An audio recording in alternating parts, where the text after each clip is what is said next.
ती झोपलेली असताना रात्री उशिरा तिचा फोन वाजला. दचकून उठत तिने फोन पाहिला तर वीरचा होता. पाहून आश्चर्य वाटलं, कारण त्यांनी कधीच तिला आजवर फोन केला नव्हता. तिची कॉल रिसीव्ह करण्याची इच्छा नव्हती, पण नाही उचलला तर पुन्हा पुन्हा करतील म्हणून तिने उचलला. "झोपली होतीस का?" तो म्हणतो. "नाही, बागेत फिरत होते." ती बोलते. "झोपेतच का?" तो बोलतो. "कशाला फोन केला?" तिने त्याच्या खडूस प्रश्नाकडे दुर्लक्ष करत विचारलं. "आठवण करून द्यायला. एक दिवस आहे आता, परवा येईल याची." तो बोलला. "केव्हाही या. मला का आठवण करून देत आहात? तुला नाही तर कोणाला करून देऊ? जी वाट पाहते तिला करून द्या." सखी अख्खा संताप शब्दात ओतत बोलली. "कोण वाट पाहते?" बोलताना आवाजात शांतता होती, पण आता मनात राग दाटलेला होता त्याच्या. "तुम्हाला चांगलंच माहिती आहे. मला काय विचारता कोण वाट पाहतंय ते? कोण वाट पाहतंय?" पुन्हा त्याने तेवढंच शांतपणे विचारलं तिला. "मला तिचं नावसुद्धा घ्यायचं नाहीये वीर. जिला लग्न झालं तरी स्थान आहे तुमच्या आयुष्यात. तीच तर आठवण करून द्यायला तुला फोन केला. लग्न झालंय तुमचं अशी रागात तू आठवण करून दिली ना त्या दिवशी मला. मला काही आठवण करून देण्याची गरज नाही. मला माहिती आहे तुम्ही विसरता." ती बोलली. "नाही, मी विसरत नाही. लक्षात ठेवतो." तो म्हणतो. "नाही म्हणाली आहेस तू. निघताना लक्षात ठेवलंय मी." तो म्हणतो. "कोणता विषय? कुठेही नेऊ नका. मला असं काहीही म्हणायचं नाही तुम्ही." "मग कोणाला म्हणायचं?" त्याने विचारलं. ती काही न बोलता शांत झाली. "आता म्हण ना, तिलाच म्हणा असं." तो बोलतो. "किती किती नीच आहात तुम्ही. मला नाही बोलायचं तुमच्याशी." सखी चिडली. "मला तरी कुठे बोलायचं होतं?" तो बोलतो. "मग कशाला फोन केला?" तिने चिडून विचारलं. "काय?" त्याने ऐकू न आल्यागत विचारलं. "कशासाठी फोन केलात?" तसा तो म्हटला. "ऐकू येत नाही. नीट ओठांजवळ नेऊन बोल ना जरा." ती रागात आणखी मोठ्याने, "कशासाठी फोन केला?" बोलते. आता तिने अगदी ओठांजवळ नेऊन म्हटल्यावर वीरने मोबाईलवर किस केलं. सखी चमकून आश्चर्याने पाहायला लागली फोनकडे. श्वास थांबला तिचा. तो म्हणतो, "तू सरळ दिला असतास का? म्हणून यासाठी फोन केला. Good night." त्याने हसत म्हटलं. "धूर्त कपटी कसे कसे वागतात. किती किती छळतात. आता किती दिवस पुरवाल की तू नाही म्हटलं हे? आणि हवं त्यासाठी पुन्हा पुन्हा किती किती डाव खेळाल?" रूममध्ये ती एकटी असताना त्यांच्या फोटोमध्ये वीरच्या फोटोकडे पाहत रागात बोलली. "कसे आहेत? डोळे कळतात का जरा तरी? अगदी धूर्त वाटतात. आधी न पाहून अपमान करत होते, आता ऐकलं नाही त्यांचं की रागाने रोखून पाहत राहतात नुसते. पापणी हालत देखील नाही. जातानाही ऐकलं नाही तर कसे बघत होते, जसा काय गुन्हा केला मी असं पाहत होते माझ्याकडे." आजही वीरचा तिला फोन आला, पण तिने नाही उचलला. पुन्हा फोन वाजला, पुन्हा नाही उचलला तिने. गाढ झोपेत असताना पुन्हा फोन वाजला. चिडून कट करणार ती तर फोन तिच्या बाबांचा होता. "सॉरी सखी, झोपेतून उठवलं तुला." बाबा म्हटले. "बोला बाबा, काय झालं? का फोन केला?" "जावयांचा फोन होता." "बरं नाही का तुला? तू कॉल रिसीव्ह करत नाही म्हणत होते मला ते." "काळजी वाटते त्यांना तुझी. बोल बरं आधी त्यांच्याशी." "आधी बोलून घ्यायचं सखी. ते दिवसभर एवढे व्यस्त असतात आणि पुन्हा बिचारे रात्री जागून फोन लावत बसले आहेत तुला." "काही बिचारे वगैरे नाहीत हा बाबा ते." "अगं पण बाबा बोलत असतात तर." ती म्हणते. "करते फोन बाबा त्यांना मी. झोपा तुम्ही." सखीने रागात वीरला फोन लावला. डायरेक्ट बोलली, "काही झालं नाही मला. अगदी ठीक आहे मी. आता कोणालाही फोन करून चौकशी करू नका." बोलून मोकळी झाली. "ठीक आहेस का? मला वाटलं खूप बरं नाही तुला. मेडिसिनमुळे इतकी गाढ झोप लागली आहे की ऐकू येत नाही मोबाईलची रिंग." "मी नाही कॉल रिसीव्ह केला." ती म्हणाली. "का?" तो विचारतो. "माझी मर्जी." ती म्हणते. "व्हिडिओ कॉल करतो." तो बोलतो. "मुळीच नाही. मी नाही रिसीव्ह करणार." "का?" तो बोलतो. "माझी मर्जी." ती बोलते. "तो ठीक आहे. तुझ्या बाबांच्या फोनवर व्हिडिओ कॉल करतो." बोलतो. "तशी ती काय?" "माझा विश्वास बसत नाही तू ठीक आहेस यावर. मला खात्री करून घ्यायची आहे." तो म्हणतो. आले मोठे काळजी दाखवणारे शहाणे. तुम्हाला करायचं काय आहे? मला बरं असो वा नसो, गरज काय आहे माहीत करून घेण्याची. असं कसं तो म्हणतो? ठेवू का फोन? खूप उशीर झालाय ती म्हणते. व्हिडिओ कॉल करतो तो बोलतो. वीर, अहो मी नाही म्हटलं. वेळ आहे का ही व्हिडिओ कॉल करायची? मग कोणती असते वेळ तो विचारतो. मला नाही माहीत. ठेवू का आता फोन? ती म्हणते. असं काय तो म्हणतो. हो असंच. तिने चेहऱ्यापासून लगेच फोन दूर करत म्हटलं. विचार कर बरं, मी जागा राहील रात्रभर. मला नका सांगू, मला झोप येते. झोपते मी. झोप तू? पण मी विचार करत नाही. मी जागा आहे तर कोणालाही झोपता येणार नाही. तुम्ही काय ब्लॅकमेल करत आहात मला? कसे वागत आहात काही कळतंय का? कसं वागत आहे मी? कॉलेजमधल्या मुलासारखं बोलून ती थांबली. वीर सारखंच वागतो. त्याला दुसऱ्या कोणासारखं वागण्याची गरज नाही. आता नाही बोलू नकोस मला. तुझं नाही ऐकायचं नाही. मी पुन्हा सांगतो. तशी ती शांत झाली. धडधडत्या हृदयाने श्वास घेत राहिली. तो बोलला, आता तू कॉल करणार आहेस मला, कळलं? तोही व्हिडिओ कॉल. कळलं ना? मी वाट पाहतोय. ती रागात म्हणते. पण ही तर जबरदस्ती झाली. हो जबरदस्ती. ठीक आहे, जबरदस्ती तर जबरदस्ती. मान्य आहे मला हाही आरोप. वाट पाहतोय तो हसत म्हटला. मी फोन स्विच ऑफ करेन. खरंच? हो. पुन्हा एकदा विचार करून उत्तर दे. हो स्विच ऑफ करेन. Okay good night. त्यानेच फोन कट केला. तिला कट करून दिला नाही. तिने फोन पाहिला तर खरंच वीरने तिकडून फोन कट केला होता.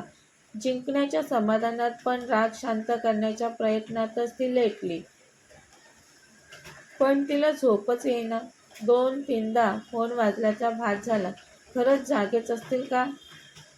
आल्यावर वाद घालतील का? हे काय वागणं सुरू केलं विनाकारण छळत आहेत. विचार सतत येत होते मनात त्याचे. झोप येत नव्हती तिला विचारांनी. हे विचारच नको म्हणून तिने स्विच ऑफ करायला मोबाईल हातात घेतला तर न राहून तिने बघितलाच. वीरने मेसेज केला होता, कॉल मी. वाट पाहतोय. तिने पाहून झटकन नेट ऑफ केलं. मूर्ख आहेस तू. सखी, कशाला कळू दिलं झोपली नाहीस ते? एकदा जर नाही सांगितलं होतं तर कशाला मोबाईलला हात लावलास? त्यांचा तर आत्मविश्वास आणि जिद्द इतकी आहे ते म्हणतात तेच होतं पहा. त्यांना किती खात्री होती की तू मोबाईल बघणार. ऑनलाईन होते ते. तूच मूर्ख आहेस म्हणून त्यांची मनमानी चालते. दुर्लक्ष करायला शिकती. स्वतःला रागवत बजावत राहिली. पण नाही झोपू शकली कितीतरी उशिरापर्यंत. 2 दिवसांनी तो बंगल्यावर आला. तो रूममध्ये आला. सर्वत्र नजर फिरवली तर सखी नव्हती तिथे. तो फ्रेश होण्यासाठी गेला. तो फ्रेश होऊन आला तर सखी रूममध्ये आलेली होती. त्याला न पाहताच ती वॉर्डरोबमध्ये साडी बघत होती.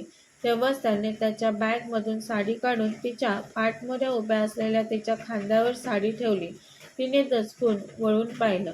तो समोर उभा होता. तिची नजर आता साडीवर गेली. तसं त्याने कशी आहे विचारलं. ती शांत होती, काही न बोलता. तुझ्यासाठी आणले. साडी आवडली का नाही आवडली काहीतरी सांग. ती शांत होती म्हणून त्याने विचारलं. साडी खरंच खूप सुंदर आणि खूप महागडी आहे हे कळत होतं तिला. तरीही छान आहे असं न सांगता तिने उलट विचारलं, का आणली? तुझ्यासाठी, तो म्हणाला. आहेत माझ्याजवळ साड्या. ती बोलताना त्याच्याकडे पाहत नव्हती. वीरने स्पर्श केलेली कुठे आहे? त्याने तिचा हात धरून तिला जवळ ओढत विचारलं. हे असं त्याचं पुन्हा वागणं पाहून ती गोंधळली. त्याचं हक्काने वागणं पाहून ती काही म्हणणार तोच वीरने म्हटलं, कालच मेसेज केला होता, वाट पाहतोय. तर म्हणून काय ऐकून घ्यायचं का मी? काही गरज नव्हती. कशाला माझ्यासाठी साडी आणली? तिच्या ओठांवर बोट ठेवत वीरने म्हटलं. मग कोणासाठी आणायची? आणा कोणासाठीही. जी आज भेटेल तिच्यासाठी आणा. दुसऱ्या हाताने त्याचा हात बाजूला करून बोलली. कोण भेटेल? त्याने शांततेत विचारलं. तुम्हालाच माहिती. ते नंतर बघू कोण भेटेल ते. रात्रभर जागलोय मी, तो म्हणाला. किती हट्टी आहेस तू. वाट पाहतोय म्हटलं ना तरी कॉल नाही केलास. मी हट्टी आहे, तिने चिडून त्याने घट्ट धरलेला तिचा हात दाखवत विचारलं त्याला. हो, हट्टी आहेस. वाट पाहत राहिलो मी. झोपलो नाही रात्रभर. वीरने हात न सोडता म्हटलं तिला. नाही म्हटलं होतं मी, तरीही का वाट पाहिली, ती म्हटली. हट्ट सोडशील असं वाटलं म्हणून. मीच का सोडायचा हट्ट? तुमच्या अहंकारासाठी का? अहंकार कोणता आहे त्यात, तो म्हणाला. जातानाही नाही म्हणालीस, आताही हात सोडा माझा, ती म्हणते. काही न बोलता वीरने तिला जवळ ओढलं. वाट पाहतोय तिच्या डोळ्यांमध्ये रोखून पाहत तो बोलला. का का तुम्ही ऐकत नाही आहात? खूप राग करते मी तुमचा. सांगितलं ना मी एकदा तुम्हाला. कर ना मग रागही. तिने मनात थक्क होऊन पाहिलं त्याच्याकडे. काय बोलावं, किती किती हट्टी आहे हा माणूस, तिच्या डोळ्यात उमटलं असं. तिने रागात श्वास घेत दुसरीकडे पाहिलं आता. वाट पाहतोय तिच्या चेहऱ्याकडे पाहत त्याने एका हाताने तिच्या खांद्यावर ठेवलेली साडी नीट करत पुन्हा म्हटलं. पुन्हा अपेक्षा नाही करणार असणार तरच. शेवटी तिने क्षणभर विचार करून स्पष्टच म्हटलं त्याला. ओके. एक क्षणही न घालवता वीरने मान्य करून उत्तर दिलं. क्षणभराने तिने मनाची तयारी करत त्याच्याकडे एक नजर पाहून चेहरा वर केला आणि डोळे मिटून घेतले. वीर क्षणभर पाहत राहिला तिच्याकडे. तिच्या धरलेल्या हातावरून त्याचा हात सरकत वर खांद्यापर्यंत गेला. दुसऱ्या हाताने त्याने चेहऱ्यावरचे केस हलकेच बाजूला केले. तशी शहारली ती. हृदयात धडधडलं. श्वास रोखून धरला होता तिने. लवकर हे क्षण निघून जावे वाटलं तिला. हो म्हणायला नको होतं का, असंच वाटलं मनात तिला. तिच्या मानेशी हलकंसं धरत वीरने तिच्या मिटलेल्या पापण्यांकडे पाहत चेहरा झुकवला. त्याचे उष्ण श्वास तिच्या चेहऱ्याला स्पर्श करू लागले. तिच्या श्वासांना भिडू लागले. त्याचे ओठ जवळ आले तसे तिच्या ओठांच्या पाकळ्या थरथरल्या. इतकं दडपण वाटलं की थांबवावंसं वाटलं वीरला. श्वास थांबेल की काय आता, असं झालेलं सकीला. हो म्हणायला नको होतं का, त्या क्षणीही मनात आलं तिच्या. त्याच्या ओठांनी स्पर्श केला तिच्या ओठांना, तेव्हा हृदयाच्या ठोक्यात श्वास अडकला आहे असं तिला वाटलं. ऐकलं आपण आता ते म्हणणार नाहीत पुन्हा वाट पाहतोय, असा विचार करून ती चेहरा बाजूला करायला गेली. पण वीरने मानेशी धरून ठेवलेलं. तिला वाटलं तसं वीरने आधीसारखा केवळ हलकासा स्पर्श करून नाही दूर झाला. त्याने पुन्हा एकदा ओठांवर वाट पाहत होतो असं जाणवून देत किस केलं. सखीचा अपेक्षाभंग होतो. तिला त्या दिवशी वीर कसा वागला तसाच वागेल असं वाटलं होतं. फक्त उगाच हट्ट केल्यासारखं दाखवून लगेच निघून जातील हे, असं वाटलं होतं तिला. ती या धक्क्यातून सावरून काही क्षण डोळे मिटून तशी श्वास घेत राहिली. भानावर येत तिने डोळे उघडले. पापण्या उचलून वर पाहिलं नाही. धडधडत्या हृदयाने बाजूला होत जाणार तर पुन्हा त्याने हात धरला. सारं शरीर आतून थरथरत होतं तिचं. कबूल केलं तुम्ही. आता तुम्ही असे वागणार नाही. असं कसं तुम्ही पुन्हा हात धरू शकता, शक्ती एकवटण्याचा प्रयत्न करून बोलली ती. हात सोडवणार तोच वीरने हात सोडला. ती चेंजिंग रूममध्ये गेली. बंद दाराशी पाठ टेकून किती वेळ उभी राहिली. कथेचा पुढील भाग पाहण्यासाठी चॅनलला सबस्क्राईब करा. कथा आवडल्यास लाईक, शेअर आणि कमेंट करायला विसरू नका. कथेचे यापूर्वीचे सर्व एपिसोड प्लेलिस्टमध्ये सेव्ह आहेत. पाहिले नसतील तर कृपया पहा. धन्यवाद.